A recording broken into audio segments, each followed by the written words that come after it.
Okay. So we are continuing the class from the same point where we finished our previous class. तो आपके सामने हमने इन graphs के बारे में डिस्कशन कुछ किया था और लास्ट क्लास में हमने वायरियल इक्वेशन बनाई थी. So I am rewriting the virial equation.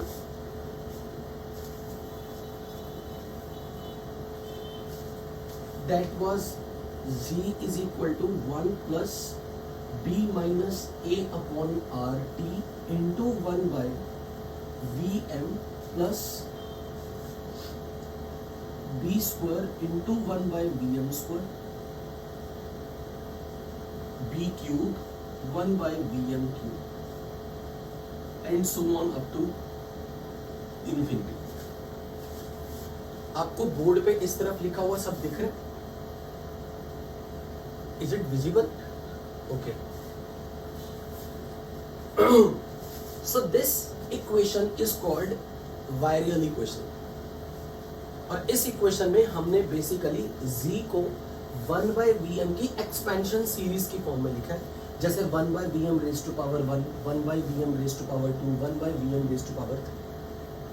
फिर हमने ये देख लिया था कि जब टेम्परेचर बॉयल्स टेम्परेचर से कम होता है तो ये जो b minus A by R T term है ये अपने पास नेगेटिव आएगी और अगर ये नंबर नेगेटिव होगा तो z की वैल्यू 1 से छोटी होगी provided b by vm is less then 1. क्योंकि बेटा एक चीज देखो, अगर ये टर्म नेग्लिजिबली स्मॉल होंगी तभी इनका मैग्नीट्यूड 0 की तरफ जाएगा और तब आप इनको इग्नोर कर सकते हो. अगर हम ये कंडीशन लगा दें कि भाई b by vm is much less than 1, only then you can ignore these terms. अगर ये टर्म कंट्रीब्यूट करेंगी तो फिर ये ध्यान से देखो ये सब प्लस के साथ है और अगर इन टर्म्स का मैग्नीट्यूड बड़ा हुआ तो फिर भले ये टर्म नेगेटिव क्यों ना हो जाए, पर अगर ये प्लस वाली टर्म्स सारी प्लस वाली टर्म्स है तो फिर वो z को पॉजिटिव ही रहने देगी. बोलो मेरी बात ये समझ में लगी या नहीं? तो जब मैंने कंडीशन लगाई ना b by vm is much less than 1, इसका मतलब मैं ये कहना चाह रहा हूं कि when b is less than vm, b depends on किसके वॉल्यूम पे b डिपेंड करता है? एटम के वॉल्यूम पे 4/3 पाई आर क्यूब पे, है ना? b डिपेंड्स ऑन, b की वैल्यू हमने देखी थी 4 times 4/3 pi r cube into Avogadro number for 1 mole gas.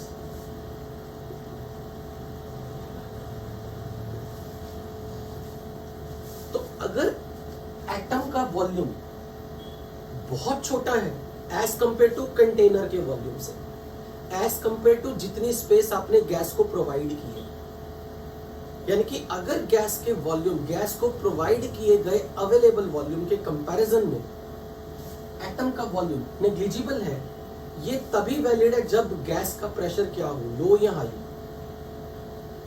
Atom का वॉल्यूम गैस के वॉल्यूम से नेग्लिजिबल हो, ऐसा कब वैलिड है? जब आपने कंटेनर बड़े साइज का लिया या छोटे साइज का, यानी कि वो तब, हाँ, और यानी कि तब जब गैस का pressure, it is valid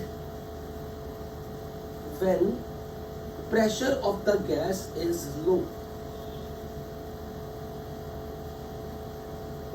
Only then Vm is large. Only then Vm is large. ये लिखा हुआ दिख रहा है ना सबको? Vm is large. कुछ कट तो नहीं रहा? Okay. So the point is कि जब तक Vm गैस का वॉल्यूम B से काफी बड़ा है, पर ये तभी पॉसिबल है जब प्रेशर की वैल्यू लो, तभी आप हायर टर्म इग्नोर कर सकते हो. अगर आपको इन हायर टर्म्स को इग्नोर करना है ना तो तभी जब प्रेशर की वैल्यू लो रेंज में हो. मींस मैं ये कहना चाह रहा हूं,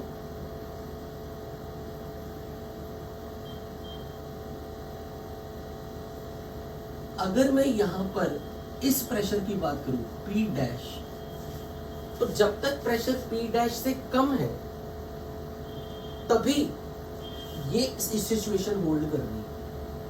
ये कंडीशन तभी तक है जब तक आपका प्रेशर लो रेंज में हो फॉर स्मॉल रेंज। जैसे जैसे आप प्रेशर को बढ़ा करोगे, प्रेशर को बढ़ाओगे, तो प्रेशर के बढ़ने से वॉल्यूम क्या हो जाएगा, छोटा या बड़ा?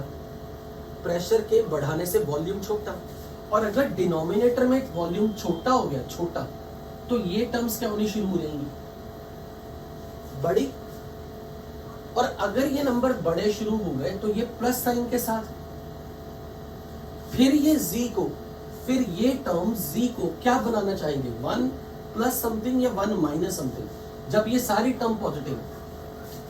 और यही कारण है कि बॉयल्स टेम्परेचर पर होते हुए भी, क्योंकि बॉयल्स टेम्परेचर पे ये नंबर 0 था ना, बॉयल्स टेम्परेचर की वैल्यू क्या थी, TB इज A/RB।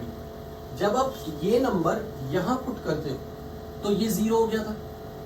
तभी हमने कहा था कि z इज 1 प्लस 0 प्रोवाइडेड ये निगलेक्ट हो। ये निगलेक्ट कब है, जब प्रेशर लो रेंज में।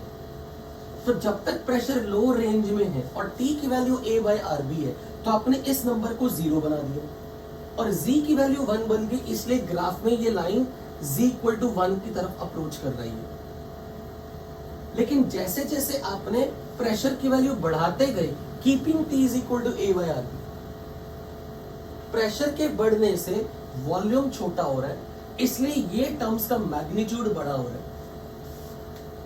और अगर इन टर्म्स का मैग्नीट्यूड बड़ा हो रहा है, इसीलिए z वापस से राइज होना शुरू हो गया। क्या आपको ये चीज समझ में लगी कि ये ग्राफ पहले z = 1 वाली लाइन पे क्यों है, फिर आप पॉजिटिव डिवीजन क्यों दिखा रहे? क्योंकि जब आप प्रेशर बढ़ाने लग गए हो, भले ये नंबर 0 हो चुका है, at temperature equal to A/RB, at temperature equal to Boyle's temperature, ये नंबर 0 हो गया। पर फिर भी बच्चे, हायर टर्म्स निगलेक्ट तभी तक है जब तक प्रेशर लो रेंज में हो।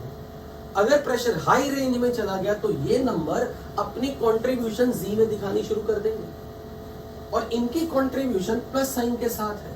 That is making this graph to rise. Is that clear to everybody? So अब हमें इस चीज का रीजन मिल चुका है कि ये ग्राफ पहले पैरेलल टू एक्स एक्सिस या z = 1 की तरफ क्यों था, और फिर प्रेशर को बढ़ाने से ये राइज क्यों कर गया, राइट? अब मुझे ये बताइए, कल जो आपने पढ़ा था, कल की क्लास में, अगर z <1 करना हो, अगर हमें गैस का नेगेटिव डेविएशन देखना हो, तो प्रेशर लो होना चाहिए या प्रेशर हाई होना चाहिए? कल जब आपने z का एक्सप्रेशन लिखा था 1 + P real B/RT minus A/VmRT, अब मुझे बताओ, अगर मुझे z को <1 करना हो, <1, तो इन दोनों में से कौन सी टर्म हमें चाहिए और कौन सी टर्म को प्रेशर को लो रखना पड़ेगा? प्रेशर को लो रखना पड़ेगा। पर अब मैं साथ के साथ बोलूंगा कि टेम्परेचर को भी बॉयल्स टेम्परेचर से कम रखना पड़ेगा, क्योंकि टेम्परेचर को बॉयल्स टेम्परेचर से कम रखोगे तभी गैस नेगेटिव डिवीजन दिखाती है। यानी कि अब मैं T के भी ऊपर बात कर रहा हूं, तो अब मैं ये बोलूंगा, अगर गैस को नेगेटिव डिवीजन दिखाना है, if Z has to be <1 to get z <1, condition क्या होगी? एक तो ये टर्म एब्सेंट करो, यानी कि प्रेशर शुड बी लो, पर साथ के साथ temperature should be less than Boyle's temperature. बात समझ में आई ना? क्योंकि हमने इसको भी अब पैरेलली चलाना है। इसी तरह से it's optional, but I hope this should be very clear to you why graph at boils temperature initially follows z = 1 and why graph on increasing the pressure it starts showing positive deviation. So that I have explained, that I want you to know कि जब तक pressure low है, when the pressure is low, these terms are ignorable. These higher terms with the higher power, they are ignorable. So everything is decided by 1 and this number. So we can write over here as well.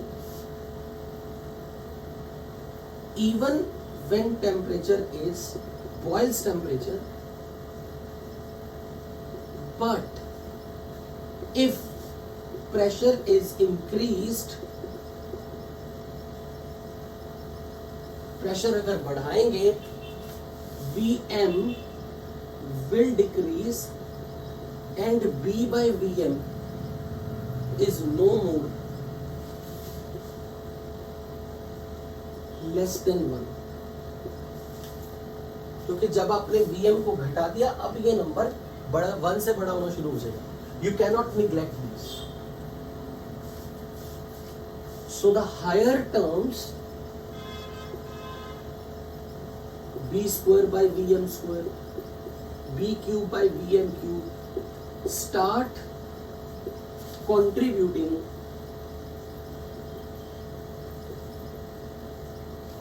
in value of Z, and Z becomes more than 1.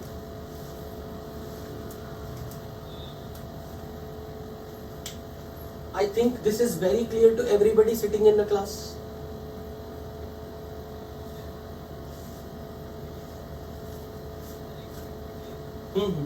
मैं ये वाला part erase कर रहा हूं, ये तो कल वाला है.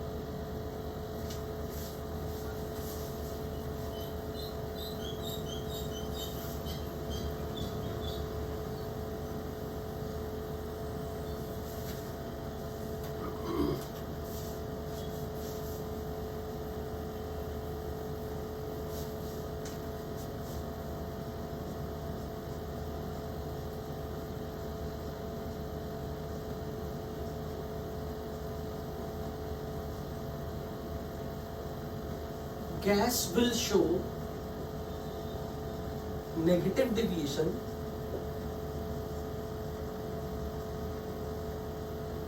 when pressure is low and temperature is less than Boyle's temperature.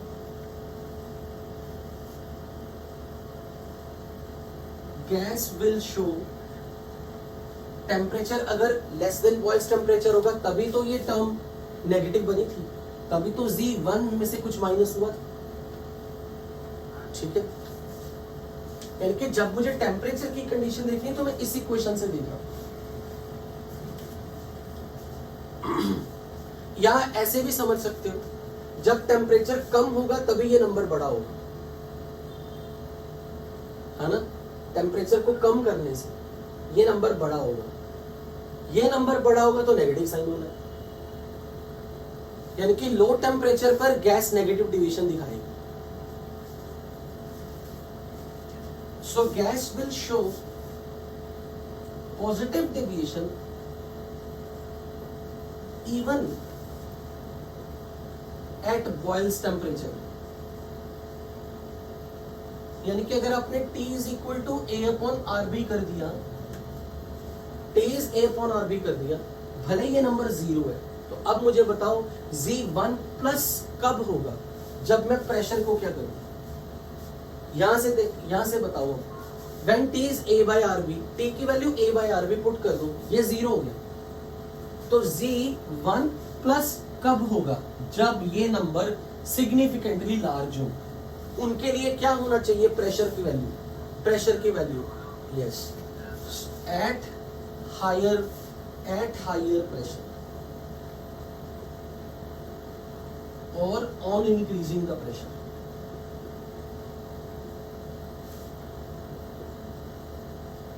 Gas will show positive deviation when temperature को क्या करूं कि Z की वैल्यू 1 प्लस जाए. T को भी यहां से देख के बताओ, A/RB से बड़ा या A/RB से छोटा. T को A/RB से बड़ा करूं या छोटा करूं. इस नंबर को बड़ा करो, यानी कि ये कोफिशिएंट पॉजिटिव. सीधी सी बात है, 1 प्लस करना है तो ये कोफिशिएंट पॉजिटिव होना चाहिए भाई. 1 प्लस करना है तो ये कोफिशिएंट पॉजिटिव होना चाहिए ना. और अगर ये कोफिशिएंट पॉजिटिव होना चाहिए तो b more than a upon R T होना चाहिए। इसका मतलब t की value a upon R B से बड़ी होनी चाहिए। ये नंबर क्या है? Boyle's temperature. तो टेम्परेचर जब बॉयल्स टेम्परेचर से बड़ा होगा तो ये कोफिशिएंट पॉजिटिव आएगा। अगर ये कोफिशिएंट पॉजिटिव आएगा तो 1 प्लस ही रहेगा। सो gas will show positive deviation when temperature is more than Boyle's temperature. फिर तो प्रेशर कुछ भी हो जाए eight any value of pressure.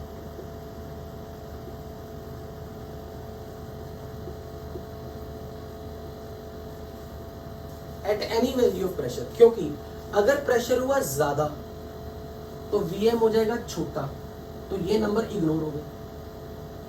पर अगर टेम्परेचर बॉयल टेम्परेचर से ज्यादा है तो ये कोफिशिएंट तो पॉजिटिव ही है ना। अब अगर ये कोफिशिएंट 0 भी हो गए, अगर ये कोफिशिएंट 0 भी हो जाए तो भी तो z 1 प्लस ही है ना। और अगर ये कोफिशिएंट प्रेजेंट हो तो भी तो प्लस साइन के साथ ही प्रेजेंट है, तो भी z 1 प्लस ही है। यानी कि अगर टेम्परेचर की value a by R B से ज्यादा हो, बॉयल्स टेम्परेचर से ज्यादा हो, यानी कि ये कोफिशिएंट पॉजिटिव हो, फिर तो मैटर ही नहीं करता कि प्रेशर हाई करना है या प्रेशर लो करना, क्योंकि हर समय ये टर्म्स अगर प्रेजेंट हैं तो भी z की वैल्यू 1 प्लस रहेगी। अगर ये 0 हो गए तो भी प्रेशर 1 प्लस ही रहेगा। So at any value of pressure when temperature is more than Boyle's temperature gas will show positive deviation. ये आपकी बेसिकली बन गई समरी पूरी लेक्चर की जो आपने कल खत्म किया था। तो मैं क्वेश्चन दे देता हूं आपको। For a gas whose boils temperature is 40 degrees Celsius, which of the following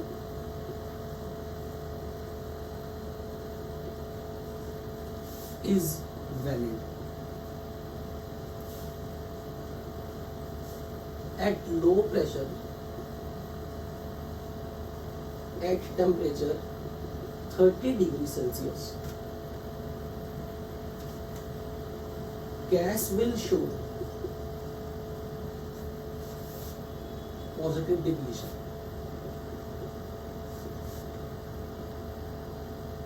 At high pressure, at temperature equal to 40 degrees Celsius, gas is less compressible.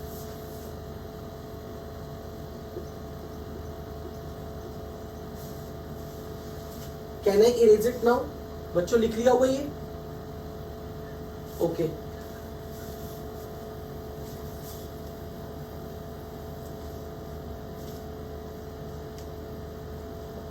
At temperature 50 degrees Celsius,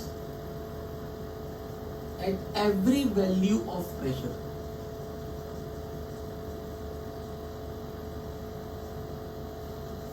gas shows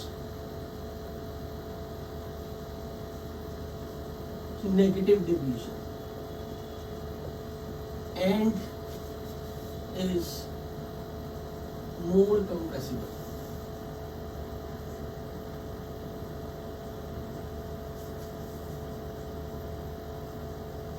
At temperature 30 degrees Celsius, gas can never show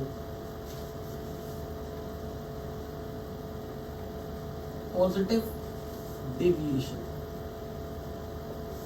और आपको question में मैं ये पूछ रहा हूं, for a gas with at temperature Boyle's temperature is 40 degree, which of the following is or are incorrect?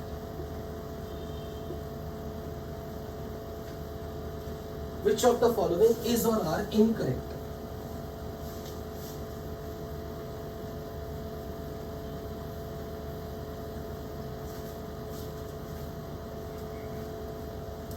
Check करो ध्यान से।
for H2 and helium gases,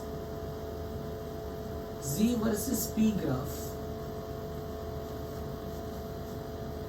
is always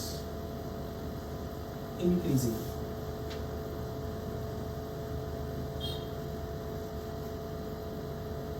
The reason why there is no dip in the curve near even the low pressure is A is much less than B. A is quite large.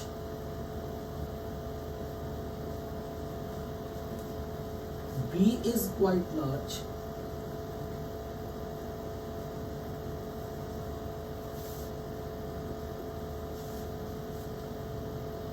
A and B both are large.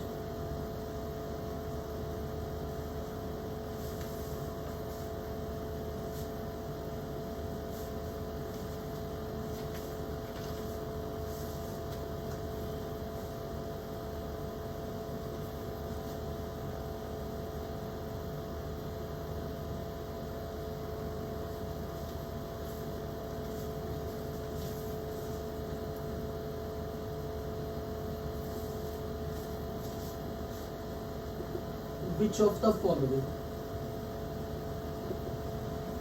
is or are true?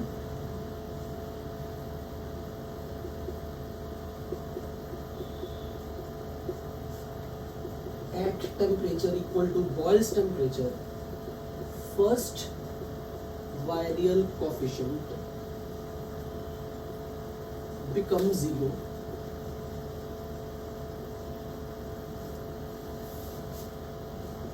At high pressure,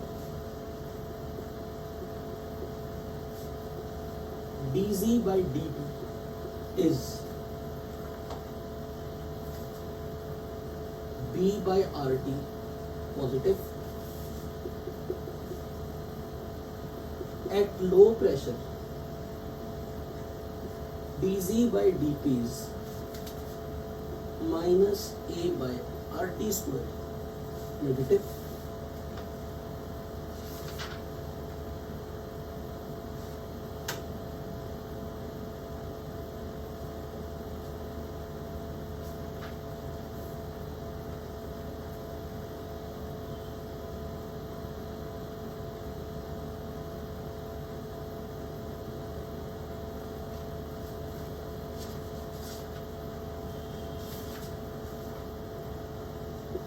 All of above.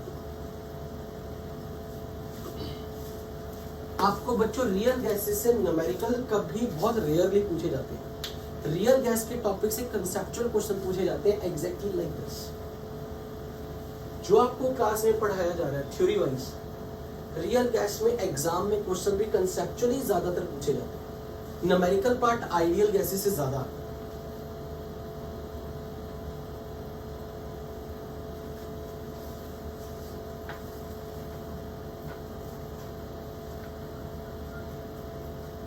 Check करते हैं। Okay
करें start बच्चों?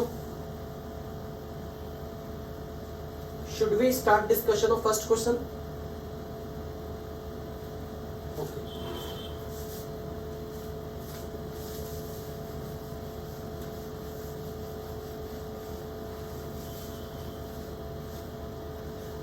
Question में बोला है कि boils temperature 40 degree, तो मैं सबसे पहले जी और पी का ग्राफ प्लॉट कर दूंगा। बॉयल्स टेम्परेचर 40 डिग्री अगर है,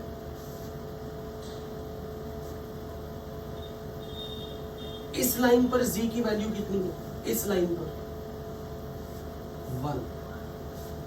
तो जब गैस का टेम्परेचर बॉइल्ड टेम्परेचर यानी कि 40 डिग्री होगा, तो जी और पी का ग्राफ ऐसा होगा।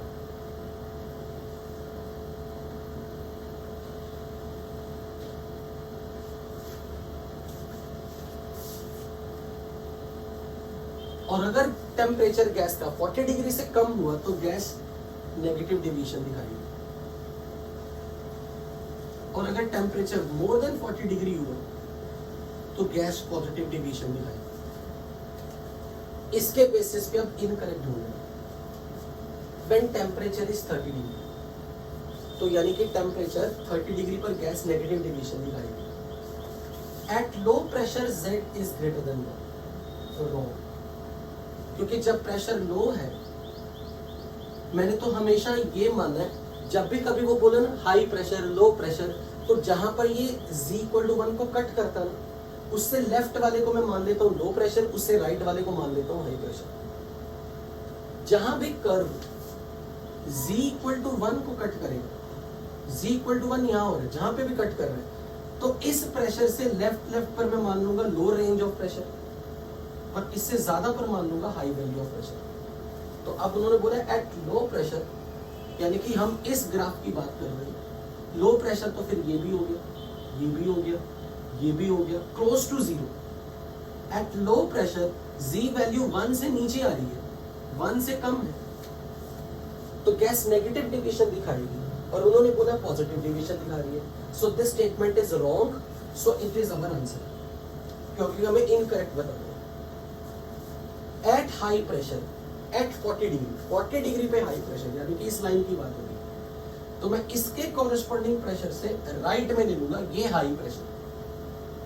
तो हाई प्रेशर पर ऑब्वियसली Z वैल्यू 1 से बहुत ज्यादा है, 1 से Z वैल्यू बहुत ज्यादा है, more than 1, so gas should show positive division. और अगर गैस पॉजिटिव डिवीजन है तो उसे गैस को लेस कंप्रेसिबल ही कहते हैं। तो ये स्टेटमेंट तो करेक्ट होगा, क्योंकि पॉजिटिव डिवीजन जो गैस दिखाएगी that is less compressible, negative division जो दिखाएगी that is more compressible. So B statement is correct, hence it can not be our answer. At temperature 50 degree, यानी कि टेम्परेचर 40 से ज्यादा है, फिर तो कुछ भी कर लो Z की वैल्यू 1 से बड़ी रहेगी, गैस पॉजिटिव डिवीजन दिखाएगी। At every value of pressure gas shows negative division, no, wrong, यहाँ गलत है, पॉजिटिव डिवीजन होना चाहिए, positive division and is less compressible. So this is wrong, so it is our answer. At temperature 30 degree, यानी कि इसकी बात होगी, gas can never show positive division, no, गलत। अगर प्रेशर की वैल्यू इस वैल्यू से ज्यादा हो गई, तो अब तो इन सारे पॉइंट्स पर गैस के लिए Z लेस ग्रेटर देन 1। सो P हाई करने पर जो गैस नेगेटिव डिवीजन दिखा रही, अब वो पॉजिटिव डिवीजन भी दिखा रही, and hence this statement is wrong, so it is our answer. बोलो बच्चों, A, C, D is my answer. When temperature is 30 degree, तो गैस के लिए ये कर्व ऐसा है ना, तो गैस सिर्फ यहां से लेके यहां तक नेगेटिव डिवीजन दिखा रही है ना, 1 से बिलो Z वैल्यू, पर इस प्रेशर से ज्यादा कर दोगे तो Z वैल्यू मोर देन 1 होगी, तब तो गैस पॉजिटिव डिवीजन दिखा रही है। यहां से ऑनवर्ड हाई प्रेशर करने पे तो उन्होंने बोला है gas can never show positive division. Is it true? Gas can show positive division when you increase the pressure beyond certain value of pressure, right? Any doubt in this question? Okay, do this.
So question यहां भी लिख रहा हूं, fourth,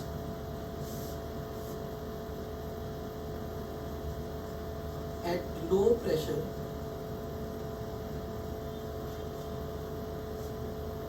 Z is equal to 1 plus 0.34 P minus 170 P by T. Pressure is in bar and temperature is in Kelvin.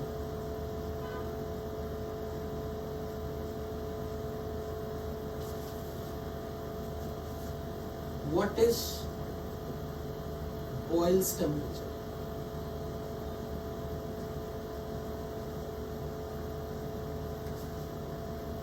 A option 298 Kelvin, B option 170 Kelvin, C option 500 Kelvin, D option 340 Kelvin.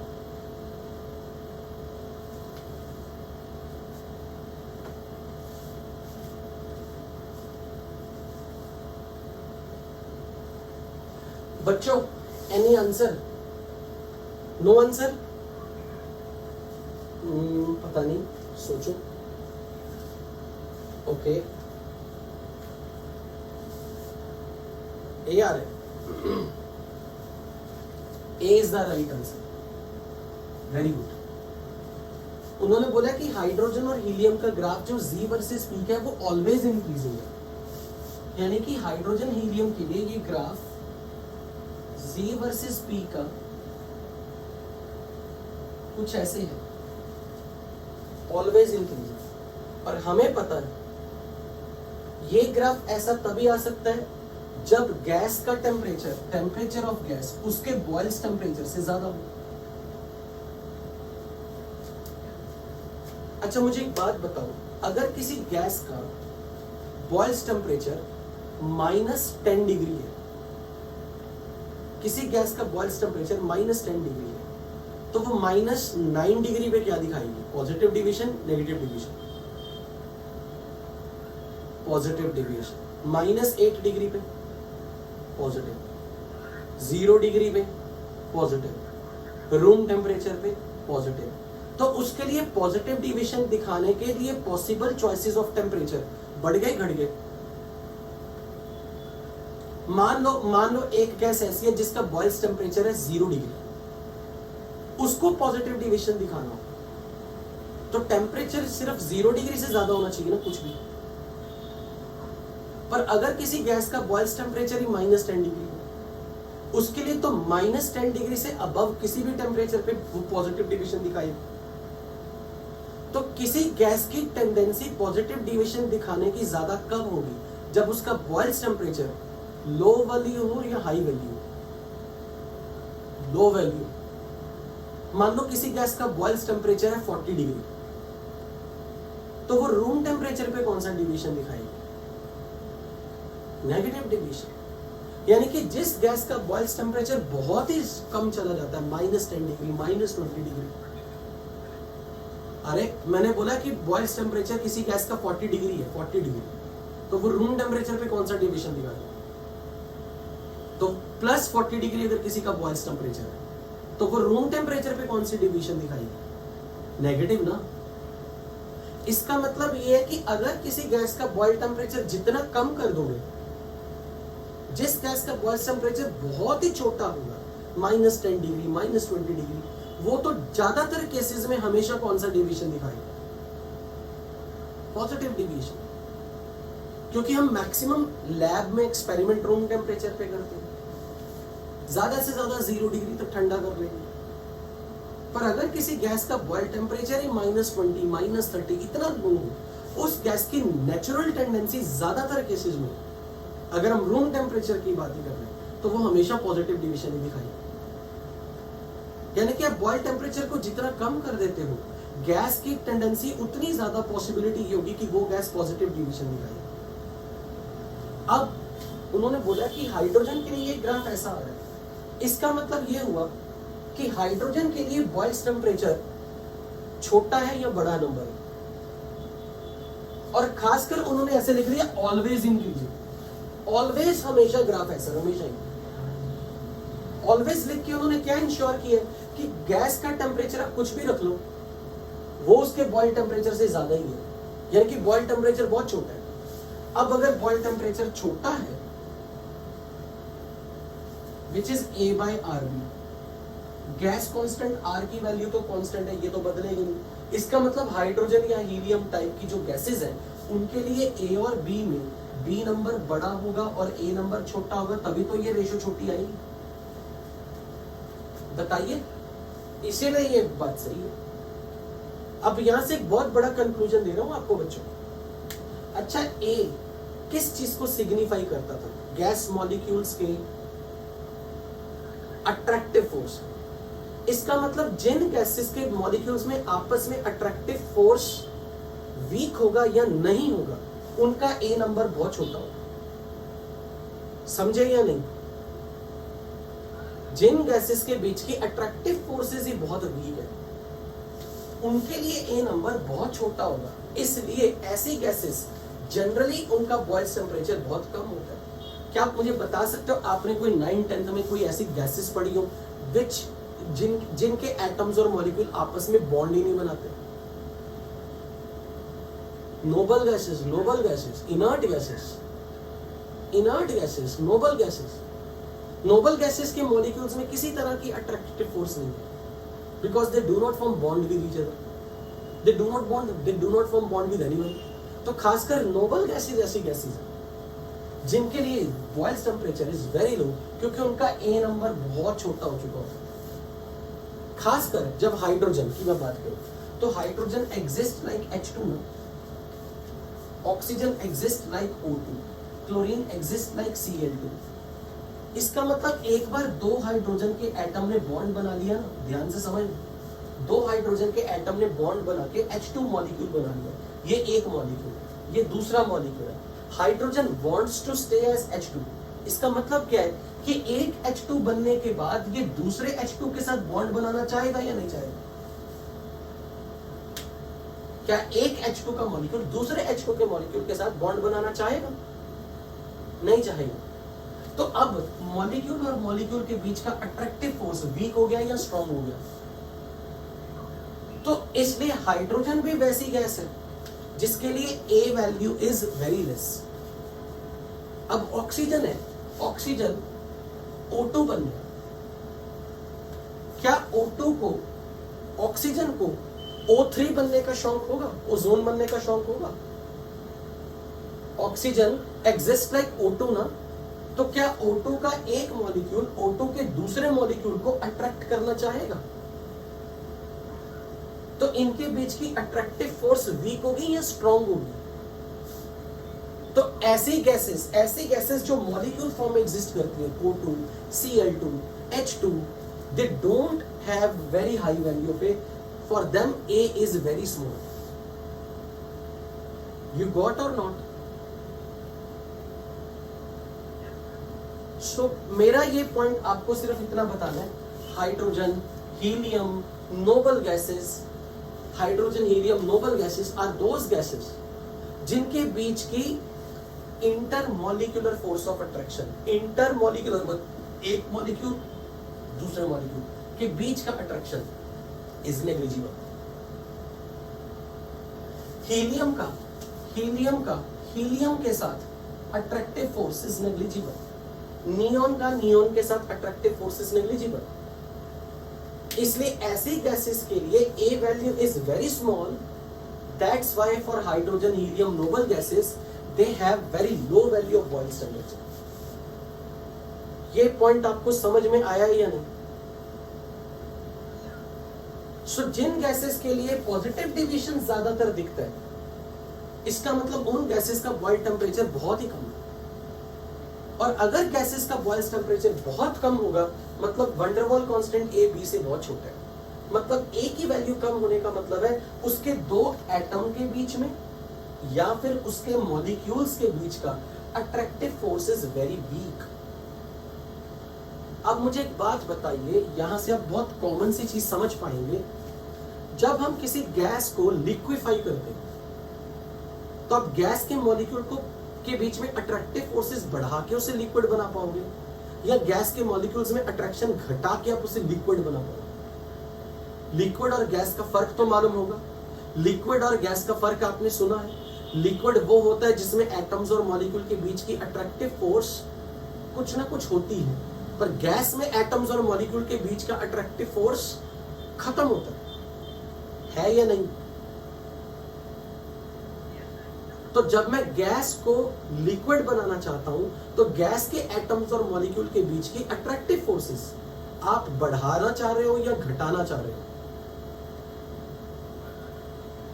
Jin gas के molecule में attractive force ही week होगा, क्या ऐसे molecule पास पास आना चाहेंगे? नहीं ना। तो उनके बीच की अट्रैक्टिव फोर्स ही नहीं है, तो ऐसे गैसेस को लिक्विड बनाना मुश्किल होगा, आसान होगा?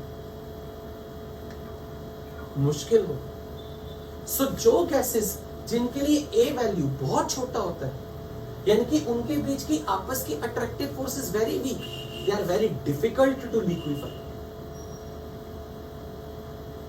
यानी कि जिन गैसेस में पॉजिटिव डिविएशन दिखाने की टेंडेंसी होती है,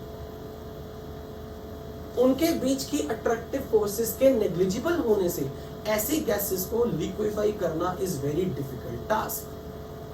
पर अगर कोई गैस नेगेटिव डिविएशन दिखा रही है, ये इस चीज की निशानी है कि इस गैस के लिए ए number is significantly larger than B. And if van der Waals constant is high, so gas molecules have strong attractive force. For such gases, you can liquefy them relatively with ease. You got this point or not? You got this point or not? तो अब मुझे इसका one line conclusion बताओ कि क्या समझ में आया? कि जिस गैसेस का ए वैल्यू बड़ा होगा, सिग्निफिकेंटली बड़ा नंबर होगा, उन गैसेस को लिक्विफाई करना आसान होगा, और जिन गैसेस के लिए ए छोटा नंबर होगा, उन गैसेस को लिक्विफाई करना मुश्किल होगा। और जिन गैसेस का ए छोटा है और बी नंबर बड़ा है, उनके लिए बॉयल्स टेम्परेचर की वैल्यू छोटी आएगी, बड़ी आएगी? छोटी आएगी। तो जिस गैस का बॉयल टेम्परेचर बहुत छोटा है, they are difficult or easier to liquefy? They are difficult to liquefy। ये लिख लो अपनी लैंग्वेज में पहले। ये इस क्वेश्चन से मुझे आपको मैसेज देना था। कैसे पता लगाए किसी गैस को लिक्विफाई करना आसान है या मुश्किल है? वो डिपेंड करता है कि उसका बॉयल टेम्परेचर हाई है या लो है। बॉयल टेम्परेचर हाई है, ये लो कैसे पता लगेगा?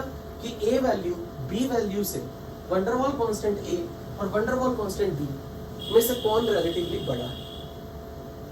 जितना van der Waals कांस्टेंट ए बड़ा होता जाएगा, ए की वैल्यू बढ़ने से बॉयल्स टेम्परेचर बढ़ेगा, ऐसी गैस नेगेटिव डिविएशन दिखाएगी। तो जिन गैसेस में नेगेटिव डिविएशन दिखाने की टेंडेंसी ज्यादा होगी, ऐसी गैसेस के लिए बॉयल्स टेम्परेचर हाई होगा और उन गैसेस को लिक्विफाई करना आसान होगा। इसको आप अपने लैंग्वेज में, अपने शब्दों में, अपने नोट्स में नोट करें।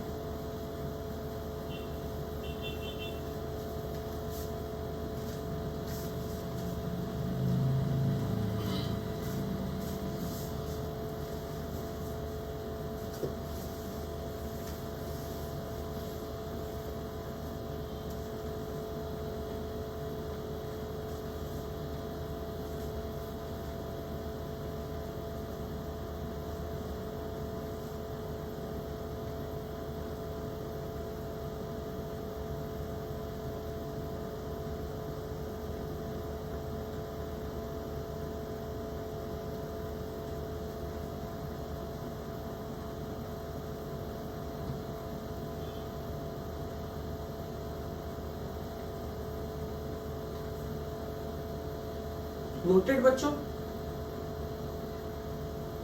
ओके, अब अगले सवाल का आंसर देखो क्या।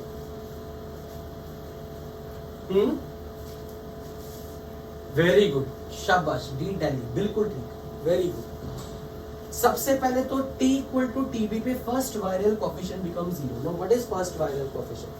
आपने z का इक्वेशन क्या लिखा था? 1 plus b minus a upon R T 1 by Vm plus b square into 1 by Vm square, so on up to infinity।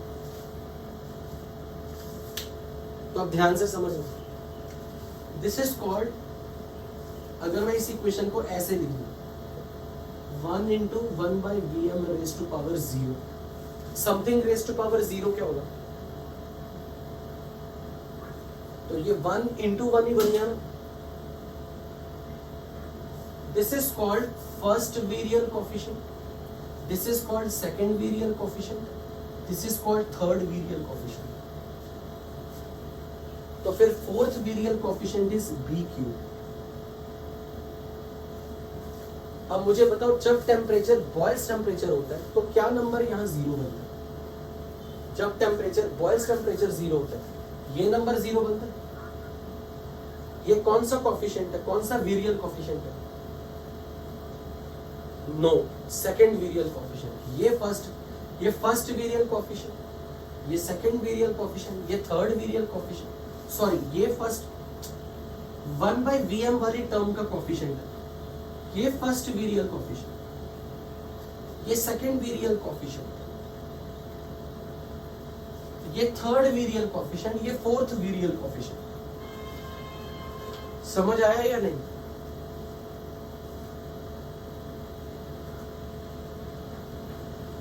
तो अब बताओ, बॉयल्स टेम्परेचर पे कौन सा वीरियल कोफिशिएंट 0 बन रहा है? सेकेंड वीरियल। और मैंने क्या लिखा? सो this statement is wrong, D can not be the answer. बोलो ये क्लियर या नहीं? अपनी कॉपी में ऐसे लिखना, this is second virial coefficient, this is third virial coefficient, this is fourth virial coefficient. What is first virial coefficient? What is first one? Now at high pressure dz by dp, तो सबसे पहले यहां से देख लेते हैं। High pressure पे कोई भी ग्राफ ले लो, ऐसे वाला या ऐसे वाला, अगर z y एक्सिस पे ले रहे हो और p x एक्सिस पे ले रहे हो, अगर z मैंने y वेरिएबल लिया, p मैंने x वेरिएबल लिया, तो मुझे ये बताओ dz by dp क्या नंबर dy by dx बना? और किसी कर्व में किसी भी पॉइंट पर dy by dx क्या बताता है? जानते हो? Slope of the line. Very good, शाबाश। तो वो ये कह रहा है हाई प्रेशर पे स्लोप पॉजिटिव होती है। बात तो सही है, हाई प्रेशर पे लाइन की स्लोप पॉजिटिव ही तो है। जैसे जैसे प्रेशर हाई करते जा रहे हो स्लोप पॉजिटिव पॉजिटिव ही हो। यहां देखो पॉजिटिव ही है। अब हमें चेक करना है क्या dz by dp वाकई में ऐसा होगा। मुझे ये बताओ, जब हाई प्रेशर है, हाई प्रेशर प्रेशर की value is large, extreme right, कौन सा डेविएशन आ रहा है? High pressure.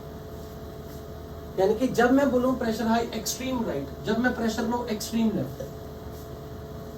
तो मुझे ये बताओ, जब हाई प्रेशर है तो कोई भी ग्राफ ले लो, ये वाला या ये वाला, गैस कौन सा डिवीजन दिखा रही है? पॉजिटिव।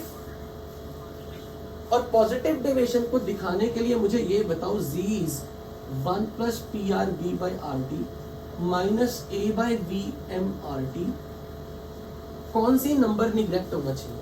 अगर मुझे Z पॉजिटिव डिवीजन दिखाना है, 1 प्लस दिखाना है, ए वाला टर्म ना, यानी कि एट हाई प्रेशर, यानी कि P नंबर हाई बोल दिया, यानी कि इस नंबर की सिग्निफिकेंस ज्यादा है, इस नंबर की डोमिनेंस ज्यादा है, तो ये इग्नोर हो गया। Is that true? अब बताओ यहां से dZ बाई dt क्या है? मैं यहां पर रियल गैस का प्रेशर प्लॉट कर रहा हूं ना, तो बाय डिफॉल्ट P रियल है, बाय डिफॉल्ट ना भी लिखा हो, यहां भी अगर कहीं P है तो by default pressure for the real gas. तो dZ by dt from this equation क्या है? P by RT। अब B by RT number positive आएगा या नेगेटिव आएगा? B की वैल्यू नेगेटिव नहीं हो सकती। अच्छा, B की वैल्यू नेगेटिव क्यों नहीं हो सकती, बता सकते हो? B, हाँ, रेडियस पे डिपेंड करता है, वो तो एटम के रेडियस पे डिपेंड करता है, रेडियस नेगेटिव नहीं हो सकता, तो B can never be negative. So temperature can never be negative, क्योंकि टेम्परेचर केल्विन स्केल पे ले लें। तो ये dZ by dP slope of the line होगी जब भी ये लाइन पॉजिटिव डिवीजन दिखाएगी। सो दिस स्टेटमेंट इज ट्रू और फॉल्स?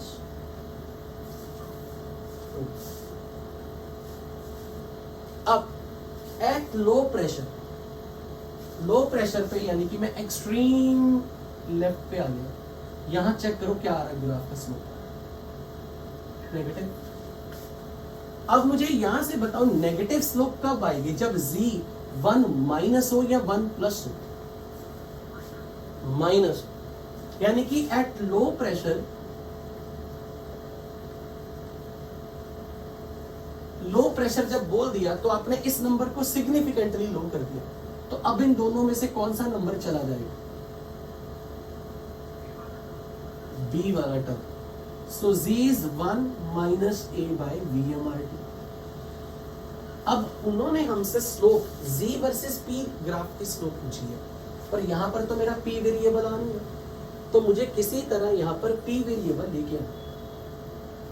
अब मुझे ये बताओ, जब आप लो प्रेशर पे होते हो, मुझे पहले ये कंडीशन बताओ, गैस कब आइडियल बिहेव करती है? व्हेन प्रेशर इज लो और high and temperature is low or high?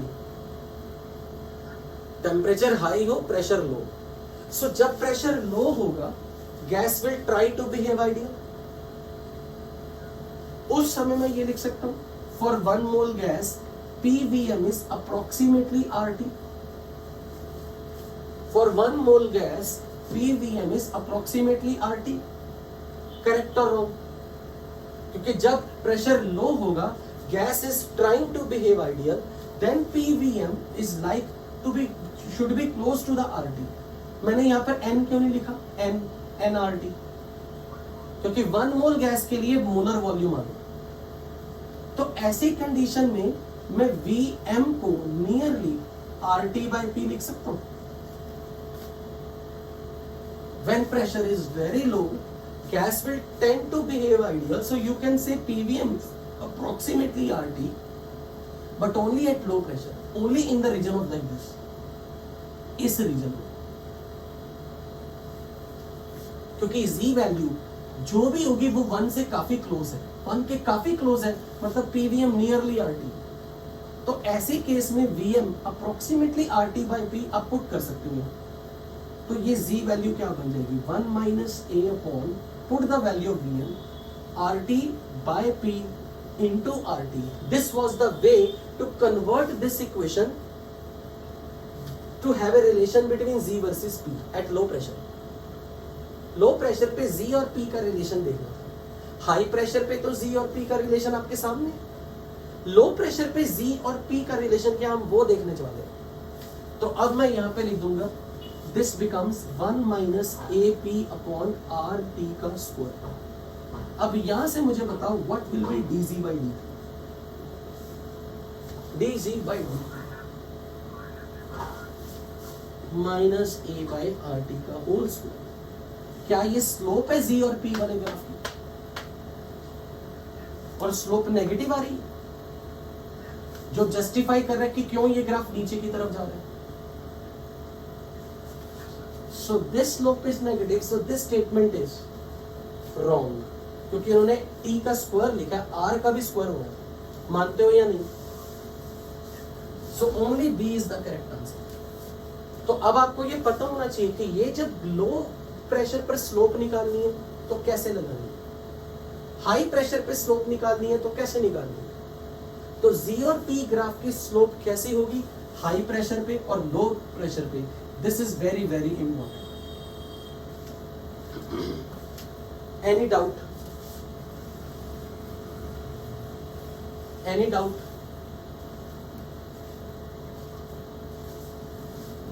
अब इस क्वेश्चन का आंसर आप कर सकते हो बहुत आराम से, ये आपके काम का. ओके, देख लेते हैं. लग तो ठीक रहा है. यस, क्योंकि बॉयल्स टेम्परेचर वो टेम्परेचर है जिस टेम्परेचर पे जी की वैल्यू क्या बन जाए. तो मैं इस इक्वेशन को ये लिख सकता हूं 1 plus 0.34 minus 170 by T into P. P common निकाल दो. और बॉयल्स टेम्परेचर पे जी को 1 अगर बनाना है, इसे 1 बनाना, तो इस नंबर को 0 कर दो. इसे 0 बनाने से जी 1 हो जाएगा. And at Boyle's temperature Z should be 1. तो इस नंबर को 0 बना दो किसी तरह. यहां से टी की वैल्यू निकालो. 170 बाई 0.34 500. अब बताओ कि आपको आइडिया लगा रियल गैस के टॉपिक से क्वेश्चन किस तरह से आते एग्जाम में. Okay,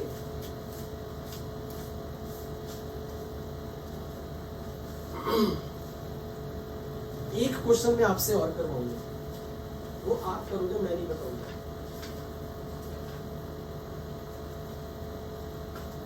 Solve one question yourself. I won't give any hint.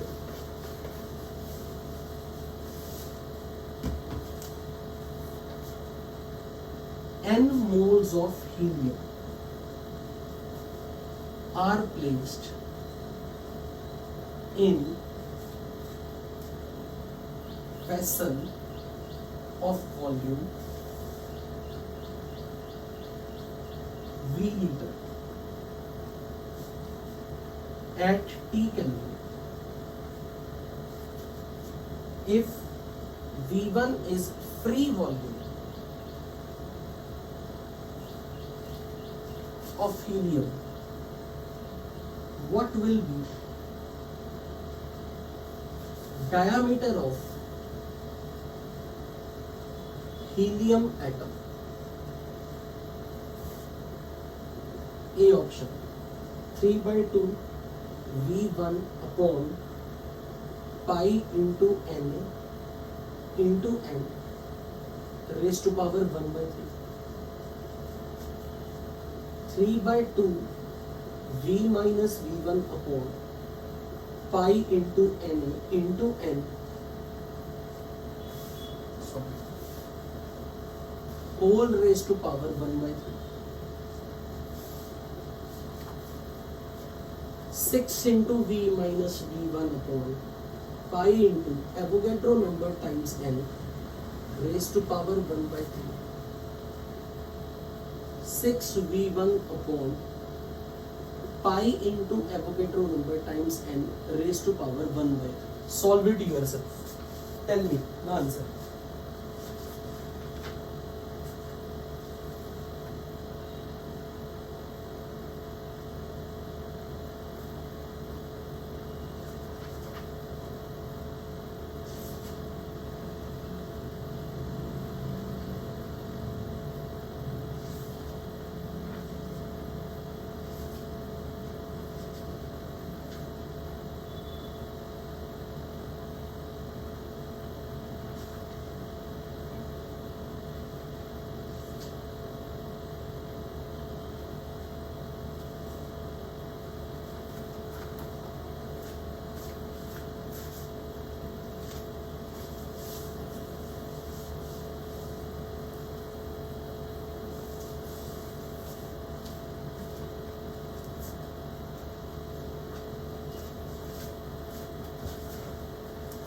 जब शाम की क्लास में जब आप आओगे ना, तो आपने मुझे ये याद दिलाना कि सर रियल गैसेस पे आपने कुछ न्यूमेरिकल करवाने थे।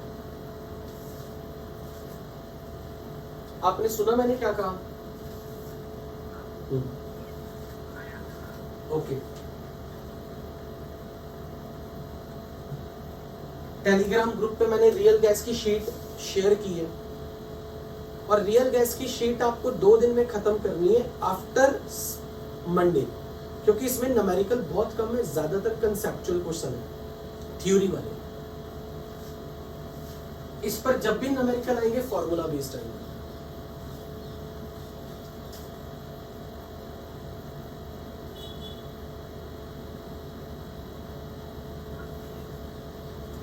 Okay, let me check. Okay, देखते हैं।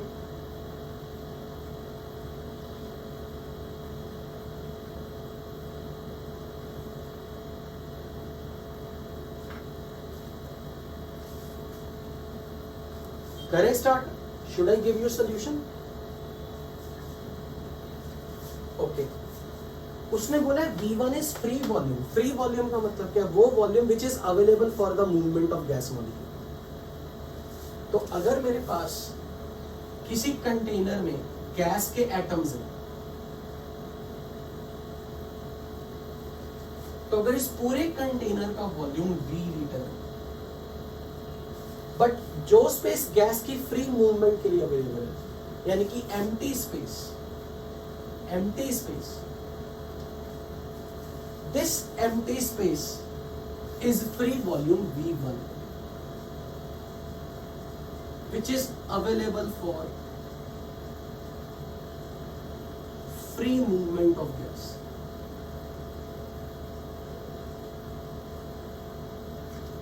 तो मैं इसको ऐसे लिख सकता था, V1 is equal to volume of container minus restricted volume. Restricted volume याद है ना? The volume which is already occupied by the atoms, the volume in which no other atom can enter for the free movement. So volume of container is V। Restricted volume को हम कैसे लिखते हैं? NB। N is number of mole of the gas, N is number of moles of the gas। तो मैं यहां से NB की वैल्यू क्या निकालूंगा? V minus V1। तो B की value V minus V1 upon N। N is number of moles of the gas, और B की वैल्यू कल हमने लेक्चर में डिराइव की थी, 4 times 4/3 pi r cube। What is R? If each atom has radius r, her atom का radius r है, तो फिर एक एटम का वॉल्यूम, उसका 4 times volume is B multiply by Avogadro number. So this value 4 times atomic volume multiplied by Avogadro number was the value of B which we derived in the yesterday's morning lecture। तो अब उन्होंने मुझसे पूछा diameter of atom बताओ, तो मैं radius को diameter के टर्म में ले जाऊंगा, तो डायामीटर का हाफ होता है रेडियस, तो d/2 का होल क्यूब। तो मैं लिख दूंगा d/2 का whole cube is equal to V minus V1 upon N upon 4 into 4/3, यानी कि 16/3 पाई इंटू 2 का क्यूब। 8 भी आएगा, लेकिन वो 8 आएगा कहां? ऊपर। एवोगैड्रो नंबर भी आएगा। आई थिंक मैंने सही लिखा है, d क्यूब। d/2 का whole cube is equal to this number, तो यहां से d क्यूब की वैल्यू आएगी 2 का cube 8 into 3 24 by 16 pi Avogadro number. तो d डायामीटर की वैल्यू, इसका क्यूब रूट है। तो यहां से सॉल्व कर लो, ये आ जाएगा 3/2 V minus V1 upon N into Avogadro number into 5 raise to power 1/3, hence B is the correct answer. Doubt? Doubt? Sure?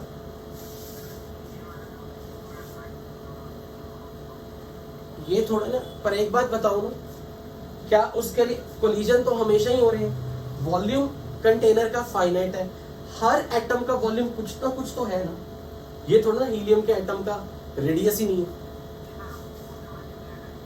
वो तो हमेशा करेंगे। कोई भी गैस हो, कल भी तो किया था ना, जब मैंने 2 बॉल्स दिखाई थी तो मैंने एटम ही तो रखे थे, मोनोएटॉमिक ही तो रखा था मैंने।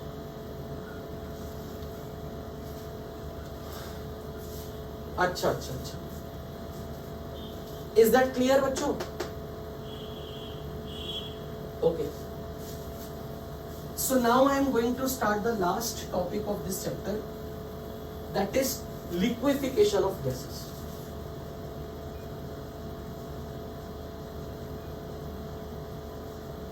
Liquefaction of gases topic is very unimportant, इतना कुछ खास इंपॉर्टेंट नहीं है। अगर बाय चांस कोई क्वेश्चन इससे रिलेटेड आया तो न्यूमेरिकल कम चांसेस है, कंसेप्चुअल क्वेश्चन के ज्यादा चांसेस है। मैं पहले इसको इस एक्चुअली मैंने आपको बोला ना, सिर्फ रेजोनेंस में ये चैप्टर है, एक्चुअल में ये चैप्टर गैसियस स्टेट का पार्ट है। अगर आप एनसीईआरटी खोलोगे तो आपको वहां पर अलग चैप्टर नहीं दिखेगा रियल गैस। चैप्टर का नाम है गैसियस स्टेट, जिसमें पहले आइडियल गैस है फिर रियल गैस है। हमने उसे 2 पार्ट्स में अलग अलग दिखाया, बट रियलिटी में ये सारा गैसियस स्टेट ही चल रहा है एक्चुअली। अच्छा, अब लिक्विफिकेशन ऑफ गैसेस की मैं बात करूं तो यहां पर पहले मैं आपको एक एक्सपेरिमेंट का डाटा दिखाऊंगा। जैसे मैंने आपको रियल गैस सीधा नहीं पढ़ाया, पहले मैंने आपको ग्राफ्स दिखाए, डाटा दिखाया कि क्या क्या हो रहा था। तो देयर वाज ए साइंटिस्ट जिसका नाम है Andrew, name of the scientist. Andrew try कर रहा था कार्बन डाइऑक्साइड गैस को लिक्विफाई करने की at different pressure at different temperature. CO2 के प्रेशर को चेंज करते हुए, CO2 का टेम्परेचर बदलते हुए वो CO2 को लिक्विफाई करने की कोशिश कर रहा है। और उसने क्या क्या ऑब्जर्व किया उसको ग्राफ से आपको मैं समझाने लगा। तो आप अपना हेडिंग बना दोगे लिक्विफिकेशन ऑफ गैसेस और यहां सब टॉपिक लिख दोगे Andrews isotherm.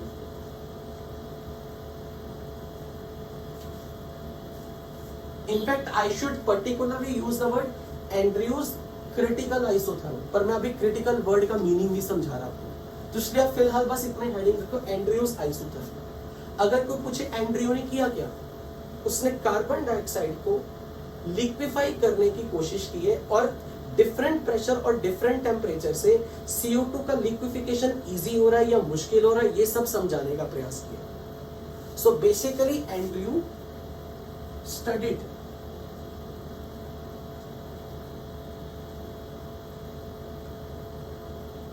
that how liquefaction of gases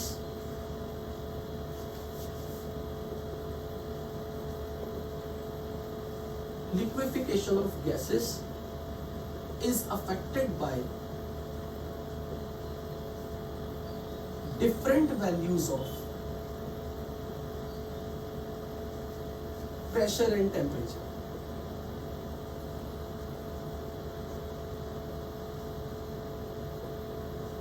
And he experimented on carbon dioxide. As an example, उसने CO2 को लिक्विफाई करने की कोशिश की और उसने क्या स्टडी किया, क्या ऑब्जर्व किया, ये हम ग्राफ के माध्यम से आपको समझाएंगे। उसने ये किया काम, CO2 के लिए प्रेशर ऑफ द गैस और टेम्परेचर, प्रेशर और वॉल्यूम का ग्राफ प्लॉट किया। उसने ना मान लो CO2 का टेम्परेचर सपोज बहुत कम रखा है, इज वेरी लो, मान लेता हूं T1 टेम्परेचर, गैस बहुत ठंडी है, एक्स्ट्राऑर्डिनरी ठंडी है। उसने ये देखा कि अब CO2 के, अगर यहां पर मेरे पास CO2 गैस है और ये walls of container are flexible, तो मैं बाहर से प्रेशर लगा रहा हूं। तो मुझे ये बताओ, जब मैं बाहर से प्रेशर लगाऊंगा तो CO2 गैस के लिए ये जो कंटेनर है, ये फ्लेक्सिबल वॉल्स वाला है, ये कंटेनर कंप्रेस होगा या एक्सपैंड होगा? मैं बाहर से प्रेशर लगा रहा हूं, कंप्रेस होगा कंटेनर, और जैसे कंटेनर कंप्रेस होगा ये अंदर की तरफ सिकुड़ेगा, तो अंदर गैस की क्वांटिटी तो उतनी है, तो गैस का प्रेशर कंटेनर के अंदर बढ़ेगा या घटेगा? बढ़ेगा। तो मैं ये कह सकता हूं अंदर गैस का प्रेशर अगर बढ़ेगा तो वॉल्यूम भी तो घट रहा है, क्योंकि जब मैं बाहर से प्रेशर लगा रहा हूं तो मैं इस कंटेनर को दबा रहा हूं, मैं इसका वॉल्यूम कम कर रहा हूं। वॉल्यूम को कम करने से अंदर गैस की क्वांटिटी उतनी है, तो गैस का प्रेशर बिल्डअप हो रहा है, और ये गैस ऐसा कुछ ग्राफ आया।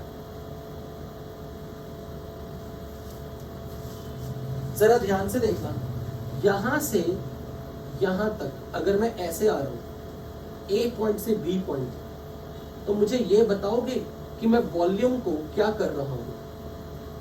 A से B वॉल्यूम को डिक्रीज कर रहा हूं। अब ये बताओ B से A में प्रेशर की वैल्यू A से B में क्या हो रही है? और इस वक्त गैस का टेम्परेचर रखा है मैंने कांस्टेंट T1 टेम्परेचर, तो इस ग्राफ पर गैस कौन सा लॉ ओबे कर रही है?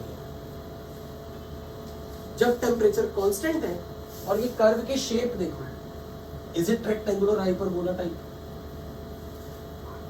तो ये यही दिखा रही है ना कि वॉल्यूम अगर घटेगा, A से यहां तक आओगे, तो प्रेशर की वैल्यू बढ़ जाएगी।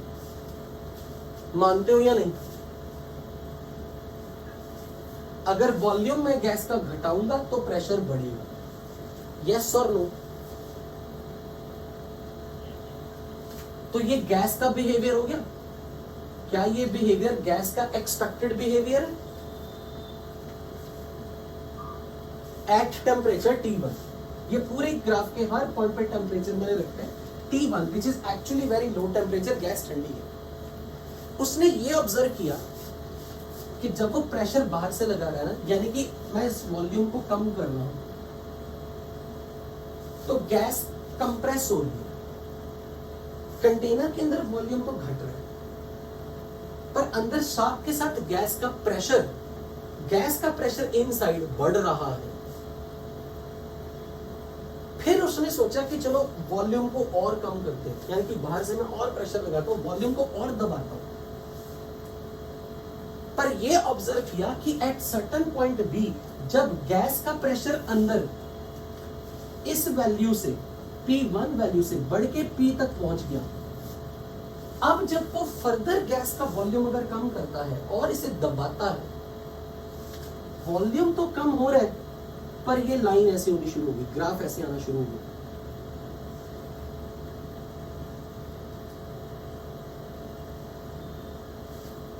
यानी कि ये ग्राफ B से D तक आया। मतलब समझे आप? यहां से यहां समझ पा रहे हो क्या हो रहा है? वॉल्यूम यहां से लेके यहां तक, यानी कि ये वाला सिस्टम कंप्रेस्ड हो रहा है, वॉल्यूम घट रहा है, कंप्रेस हो रहा है, पर प्रेशर नहीं बढ़ रहा, अंदर का प्रेशर कांस्टेंट है। क्या ये गैसियस बिहेवियर है? नहीं। उसने देखा कि ये जो B से D तक का जो रेंज है ना, रेंज, ये वॉल्यूम को कंप्रेस किया, दबाते गए इस सिस्टम को, और ये जो प्रेशर की वैल्यू है, अंदर वाले प्रेशर की वैल्यू, सिस्टम के अंदर, कंटेनर के अंदर प्रेशर राइज ही नहीं हो रहा। लेकिन जब D पॉइंट तक पहुंचा, जब सिस्टम ने अपना वॉल्यूम D पॉइंट तक घटा लिया, अपने आप को कंप्रेस कर लिया, अब उसके बाद ये कर्व ऐसा जाना था। इसका मीनिंग समझे? इस लाइन का फ्लैट होना, इस लाइन का पैरेलल होने का मतलब समझे कि अगर थोड़ा सा भी वॉल्यूम घटाना है, थोड़ा सा भी, तो प्रेशर में इंक्रीमेंट ज्यादा लाना पड़ेगा। मतलब थोड़ा सा भी वॉल्यूम को घटाने के लिए बहुत जोर लगाना पड़ रहा है। यानी कि अगर मैं इसे दबाना चाहता हूं ना, वॉल्यूम में इंक्रीमेंट डिक्रीमेंट डालना इतना, तो मुझे जोर से दबाना पड़ रहा है, क्योंकि जब ये कर्व फ्लैट हो रही है, फ्लैट, इसका मतलब यहां से समझाओ मुझे जरा। आप देख सकते हो यहां से यहां तक इतना वॉल्यूम डिक्रीज करने के लिए प्रेशर का इंक्रीमेंट बताओ कितना करना पड़ेगा। यहां से यहां इतना, यानी कि थोड़ा भी दबाना हो सिस्टम को, बहुत जोर लगाना पड़ रहा है। तो मैं ये बोल सकता हूं कि डी पॉइंट से ऑनवर्ड ये जो भी अंदर मटेरियल है ये नॉन कंप्रेसिबल हो चुका है। नॉन कंप्रेसिबल का मतलब समझे क्या? जिसको कंप्रेस करना, जिसको दबाना पॉसिबल ही नहीं हो रहा, यानी कि आप उसको थोड़ा भी वॉल्यूम का डिक्रीमेंट लाना चाहते हो ना, आपको ह्यूज प्रेशर इज रिक्वायर्ड। ये बात समझ में आई या नहीं? डेफिनेटली उसने बोला कि यहां तक तो अंदर CO2 पूरी गैस है, पूरी गैस है, पर यहां से B से D तक पता नहीं अंदर क्या है, पर D से यहां तक का जो रीजन है, कह रहे सारी CO2 लिक्विड बन चुकी है, क्योंकि लिक्विड ही है जो कि नॉट कंप्रेसिबल है विद रिस्पेक्ट टू गैस। उसने बोला ये जो लाइन आ रही है ना, it is representing a liquid form of the gas, liquid CO2, क्योंकि लिक्विड से CO2 लिक्विड, और अगर आपको थोड़ा भी कंप्रेस करना पॉसिबल है, फिर वो लिक्विड या सॉलिड तो नहीं, क्योंकि सॉलिड तो बहुत ऑलमोस्ट जीरो कंप्रेसिबल होता है। और अगर CO2 सॉलिडिफाई हो गई होती तो वो समझ में आ जाती, दिख जाती। इसका मतलब ये जो उसने नाम दिया ना, ये वाले कर्व का नाम, कह रहा है इसमें CO2 जो है ना, सारे की सारी लिक्विड है, फिर ये गैस नहीं होती, क्योंकि liquid are very less compressible than gases. फिर उसने ये एक्सपेरिमेंट किया, सेम CO2 का टेम्परेचर बढ़ा दिया, is at temperature T2 more than T। फिर से गैस, यानी कि पहले से गर्म ले ली, गैस पहले से हो चुकी है थोड़ी गर्म, और फिर से यहां से स्टार्ट किया सेम वॉल्यूम से, यानी कि CO2 गैस के फॉर्म में ली, और इतना ही वॉल्यूम रखा जितना ये है। अब उसने देखा जब ये सब्सटेंस आपने थोड़ा सा गर्म लिया, पहले से थोड़ा गर्म, तो ये ग्राफ ऐसा आया कुछ, मतलब कि अब आप गैस को इसी वॉल्यूम से अगर स्टार्ट करते हो ना, यहां तक दबा सकते हो, इतना वॉल्यूम तक कम कर सकते हो, यानी कि गैस सब्सटेंस की कंप्रेसिबल होने की टेंडेंसी ज्यादा हो गई या कम हो गई? ज्यादा हो गई। Now substance is more compressible. पिछली बार आप उसका वॉल्यूम V1 से V' तक कम कर सकते थे, पर आप अगर आज V1 से स्टार्ट कर रहे हो, अब आप उसको V" तक कंप्रेस कर सकते हो, उसका प्रेशर बढ़ता हुआ देख सकते हो। तो ये बिहेवियर रेक्टेंगुलर हाइपरबोला वाला कर्व जब तक आ रहा है, वो कह रहा है ये सिस्टम के अंदर गैस ही है, यानी कि CO2 के गैस फेज में होने की टेंडेंसी बढ़ गई घट गई, इस यहां से लेके यहां, एज कंपेयर टू यहां से यहां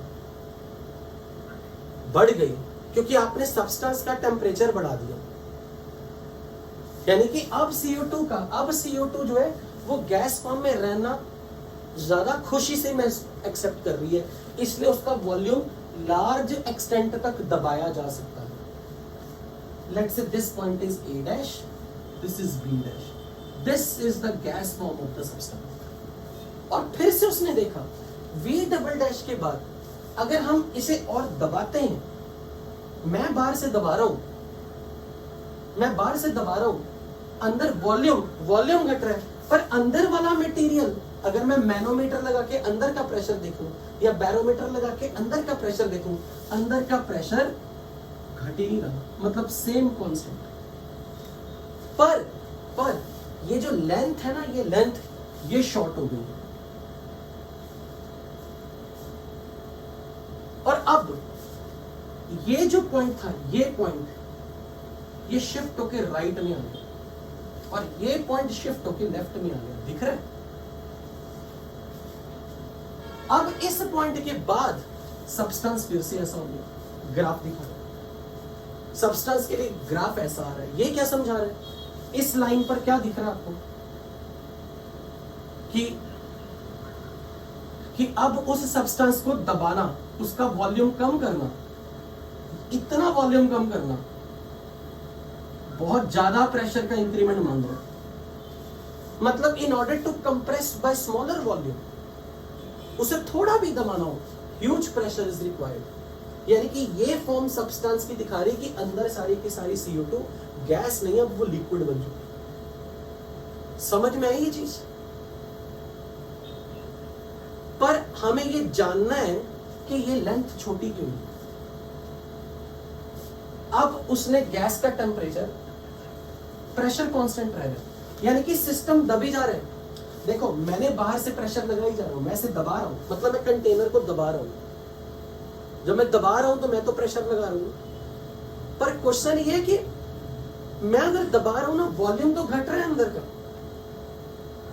पर अगर मैं अंदर बैरोमीटर लगा के प्रेशर मापूं अंदर का, वो प्रेशर कांस्टेंट है, कांस्टेंट प्रेशर पर ही सिस्टम अपने आप को कंप्रेस कर जा रहा है।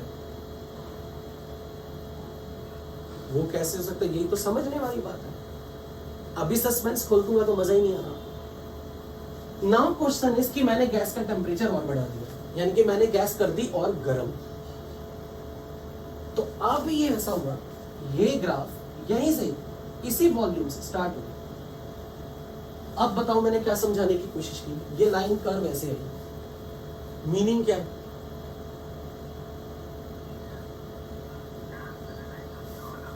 यानी कि आप इसके वॉल्यूम को सेम V1 से काफी हद तक कंप्रेस कर सकते हैं। यानी कि सब्सटेंस अपना गैसियस बिहेवियर लंबे समय तक दिखा रहा है। यही समझ आया ना?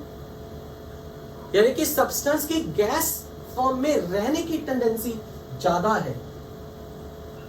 कब? जब आपने टेम्परेचर बढ़ा के T3 कर दिया। तो यहां टेम्परेचर T1 है, यहां टेम्परेचर T2 है, यहां टेम्परेचर T3 है। और अब फिर से ये लाइन आई, पर ये लाइन बस, ये लेंथ देखो, ये बताओ, ये वाला पॉइंट शिफ्ट होके यहां राइट में चला गया, लेफ्ट में आ गया। ये पॉइंट शिफ्ट होके राइट, ये पॉइंट शिफ्ट होके राइट, और ये पॉइंट शिफ्ट होके लेफ्ट में आ गया। और फिर ये ग्राफ हो गया ऐसा। यहां पर फिर से क्या दिखा रहा है? Substance is no more compressible. Substance is no more compressible. ये वर्ड समझ लगा? मैं यहां सब्सटेंस को नो मोर कंप्रेसिबल क्यों बोल रहा हूं? हम उसको इस सब्सटेंस जिस भी फॉर्म में है, वो कह रहा है अब ये लिक्विड है। कह रहा है क्योंकि यहां पर अब थोड़ा भी वॉल्यूम को घटाना हो ना, ह्यूज प्रेशर इज रिक्वायर्ड, क्योंकि ये लाइन ऑलमोस्ट फ्लैट होती जा रही है ऐसी।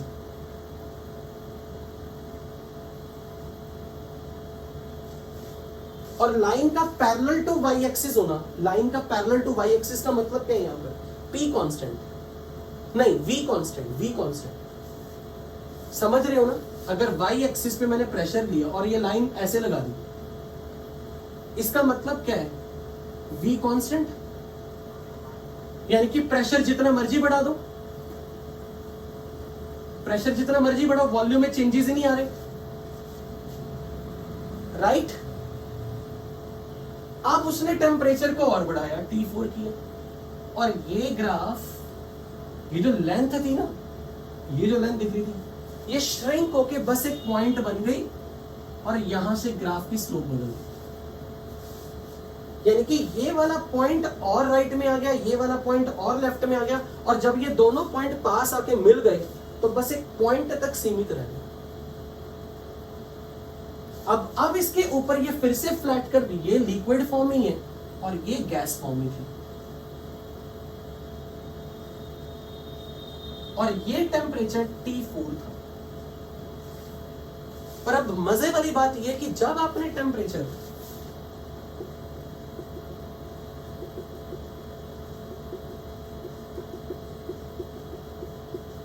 जब आपने टेम्परेचर को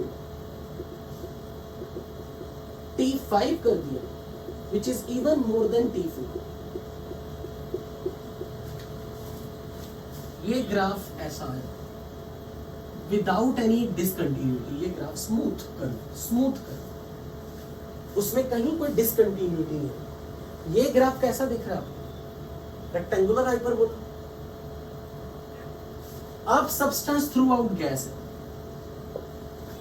यानी कि अगर गैस का टेम्परेचर एक सर्टेन टेम्परेचर से ज्यादा हो जाए, कह रहा है आप प्रेशर जितना मर्जी लगा लो, गैस को जितना मर्जी दबा दो, आप इसको जितना मर्जी प्रेशर कर दो, लगा दो, कभी लिक्विड ही नहीं बन रही सब्सटेंस। यानी कि अब इसमें कहीं भी लिक्विड फेज आ ही नहीं रहा। जब टेम्परेचर और बढ़ाया, ये कर्व और ऐसे। तो मुझे ये बताओ, अगर कोई आपसे ये पूछे कि क्या हम गैस को किसी भी कंडीशन में रोक सकते हैं लिक्विड बनने से? कौन सी कंडीशन? जब टेम्परेचर T4 से T5 हो जाए, और T5 T4 से क्या है, बड़ा या छोटा? इसका मतलब एक बार गैस का टेम्परेचर आपने एक मिनिमम वैल्यू से ज्यादा कर दिया ना, फिर आप जितना मर्जी प्रेशर लगा लो, आप गैस को लिक्विफाई कर ही नहीं सकते। क्या आपको ये बात समझ में आई? ये जो टेम्परेचर था, ये टेम्परेचर जिस पे पॉइंट शिफ्ट हुआ, और इस पॉइंट के नीचे गैसियस सब्सटेंस है और इस पॉइंट के ऊपर लिक्विड फॉर्म है। दिस टेम्परेचर, इस कर्व के हर पॉइंट का टेम्परेचर T4 है।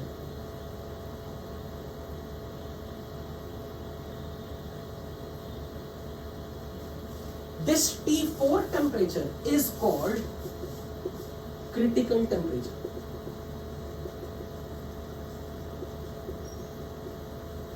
क्या मैं ये बोल सकता हूं जब टेम्परेचर T5 है, T6 है, T7 है, ग्राफ में कहीं भी रेक्टेंगुलर हाइपरबोला के अलावा और कुछ नहीं दिख रहा?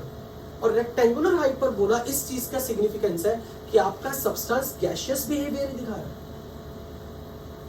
यानी कि सब्सटेंस लिक्विफाई हो ही नहीं पाया। जितना मर्जी प्रेशर बढ़ा दो, आप जितना मर्जी वॉल्यूम कम कर दो, जितना मर्जी दबा दो, अंदर का प्रेशर जितना मर्जी इंक्रीज कर दो, आपकी गैस लिक्विड बन ही नहीं रही जब गैस का टेम्परेचर T4 से ज्यादा हो।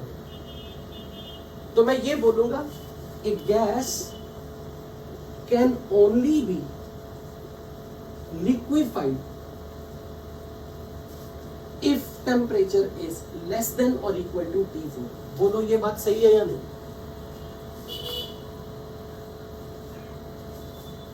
T4 से नीचे नीचे टेम्परेचर रख दोगे तो गैस हमेशा लिक्विड फॉर्म में दिखेगी। T4 टेम्परेचर होगा तो अब भी लिक्विड फॉर्म दिख सकती है आपको, बट ये जरूर लिख रहा हूं, when temperature is more then T4, जिसका नाम मैंने रखा critical temperature, you apply any high pressure, any gas can never be liquefied. यानी कि क्रिटिकल टेम्परेचर से अगर आपकी गैस ज्यादा टेम्परेचर पे है, आपने गैस को गर्म इतना कर दिया, क्योंकि मैं T1 से T2, T3, T4, T5, T6, T7 मैं गैस को गर्म ही तो कर रहा हूं, गैस को एक सर्टेन लेवल से ज्यादा गर्म कर दिया, तो फिर गैस को लिक्विफाई करना पॉसिबल ही नहीं। लगाते रहो जितना इन्फिनिटी प्रेशर लगाए। बोलो ये बात समझ में लगी सबको? सो अगर कोई आपसे पूछे डिफाइन क्रिटिकल टेम्परेचर, तो आप क्या जवाब दोगे?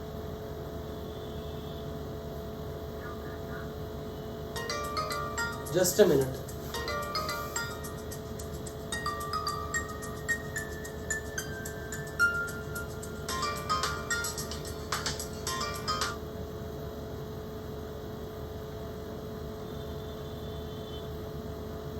आवाज आ रही बच्चों? तो बताओ क्रिटिकल टेम्परेचर को आप कैसे डिफाइन करोगे?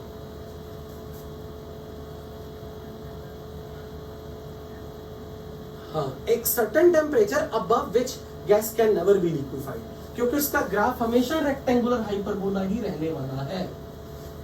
समझ में आया? यानी कि गैस को अगर ठंडा करना है ना, गैस को अगर लिक्विड बनाना है, तो उसका टेम्परेचर T4 या T4 से कम होना चाहिए। यानी कि गैस का टेम्परेचर क्रिटिकल टेम्परेचर के बराबर हो या क्रिटिकल टेम्परेचर से कम टेम्परेचर हो। ठीक है, मुझे अब एक आपने एक वर्ड बताना जिस पे मैं क्लास खत्म करूंगा। आपने मुझे ये बताना, मैं एक एडजेक्टिव लगाना चाहता हूं, मैक्सिमम और मिनिमम। मुझे ये बताओ, जब टेम्परेचर T4 के बराबर है, क्या गैस लिक्विफाई हो सकती है? T4 से इस ग्राफ के हर पॉइंट पे टेम्परेचर T4 है, क्या ये रीजन लिक्विड वाला दिख रहा है? तो क्या T4 पे सब्सटेंस लिक्विड बन सकता है? और जब टेम्परेचर लेस देन T4 हो, यानी कि ये वाला पार्ट देखो, liquid region, liquid region, liquid region, क्या अब लिक्विड हो सकता है गैस? तो अब मुझे ये बताओ, T4 को मैं क्या नाम दूं, मैक्सिमम टेम्परेचर और मिनिमम टेम्परेचर। अगर T लेस देन और इक्वल टू T4 है, यस, सो बेसिकली मुझे यहां लिखना चाहिए था the maximum temperature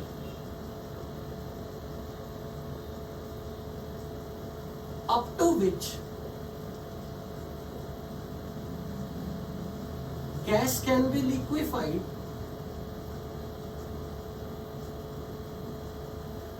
by increasing the pressure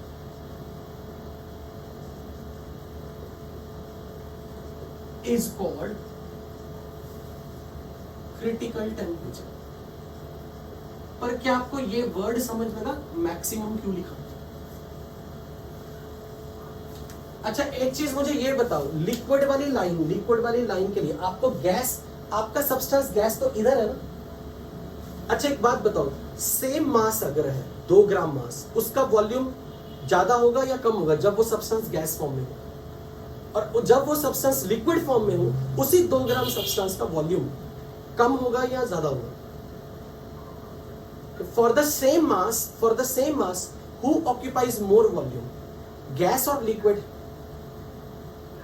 और आपने कंटेनर क्लोज रखा है, तो मात्रा, मास तो सेम है ना, मास तो नहीं चेंज हो रहा।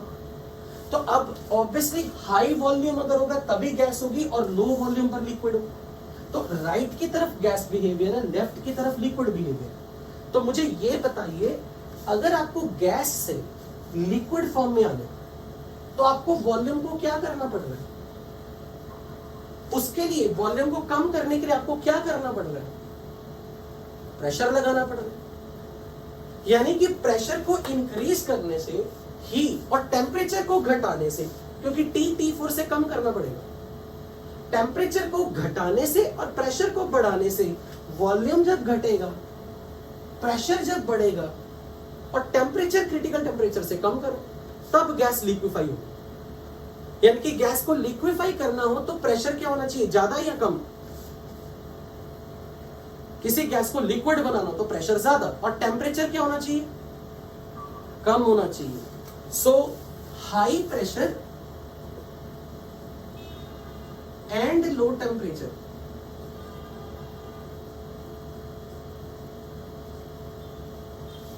Makes it possible to liquefy the gas. बोलो बच्चों, ये कंडीशन आपको समझ में आई या आपने रट ली? T4 से T3, T2, T1 temperature low करने पर ही तो लिक्विड फॉर्म आ रही है ना। पर वो भी तब आ रही है ना जब आपका सब्सटेंस का वॉल्यूम आपने घटा के यहां तक लिया है, और वॉल्यूम को अगर आपने घटाया तो आपको प्रेशर तो लगाना ही पड़ा होगा। तो मैं अभी मेरी क्लास यहीं पे समाप्त कर रहा हूँ। आई होप आपको ये एक्सपेरिमेंट के रिजल्ट समझ में आए होंगे। अब जब हम शाम की क्लास करेंगे तो हम इस लेंथ के ऊपर बातें करेंगे। Okay, thank you so much. Going to end of the meeting.